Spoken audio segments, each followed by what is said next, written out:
భూమి కోసం పోరాటం చేయడం, కలెక్టర్కి వినతి పత్రం ఇవ్వడం, తద్వారా ఆ క్రమంలో ఎంఆర్ఓ గారికి దీని మీద విచారణ చేసి ఒక నివేదిక ఇవ్వమంటే తప్పుడు నివేదిక ఇచ్చినటువంటి ఎంఆర్ఓ గారిని మేము క్వశ్చన్ చేస్తున్నాం. అయ్యా, ఈ రాష్ట్రంలో అన్ని కులాలతో కూడా కుమ్మర్ల కులం చాలా ఉన్నతమైన కులం, ప్రపంచానికి నాగరికత నేర్పించిన కులం. ఈ కులంలో ఎంతో మంది ఆనిముత్యాలు ఎవరి జోలికి పాల్గొనే వ్యక్తులు, వాళ్ళ పని వాళ్ళు చేసుకునే వ్యక్తులు, వాళ్ళ కుమ్మరి మాన్యాన్ని రాష్ట్ర వ్యాప్తంగా ఈ ఊరే కాదు, రాష్ట్రంలో గతంలో రాజుల పరిపాలన నుంచి కుమ్మర్లకు మాన్యాలు ఉండేటివి.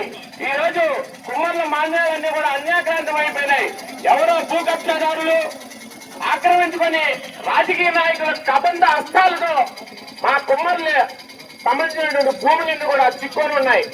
ఆ క్రమంలో ఈ రోజు మా కుమ్మరి సోదరుడు దాన్ని గ్రహించి ఎంఆర్ఓ గారికి పిటిషన్ ఇస్తే నివేదిక ఇవ్వమంటే ఆ నివేదికలో అక్కడ ఇల్లు ఉన్నట్టు, అక్కడ కాపురం ఉన్నట్టు ఒక తప్పుడు నివేదిక ఇచ్చి ప్రభుత్వాన్ని, అధికారుల్ని తప్పుదో పట్టిస్తుంటే ఈ ఎంఆర్ఓ గారిని వెంటనే సస్పెండ్ చేయాలి.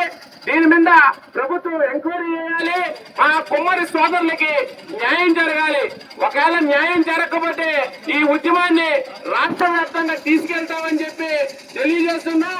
ప్రభుత్వాలు ఏమొచ్చినా కానీ ప్రతి ఒక్కరి హక్కులు కాపాడాల్సిన బాధ్యత ప్రభుత్వం ఉంది కాబట్టి తప్పకుండా ఈ సమస్యకి పరిష్కారం చూపించాలని చెప్పి నేను ఎంఆర్ఓ గారిని, ఆర్డీఓ గారిని, కలెక్టర్ గారిని కోరుకుంటూ జై కుమ్మరి, జై జై కుమ్మరి.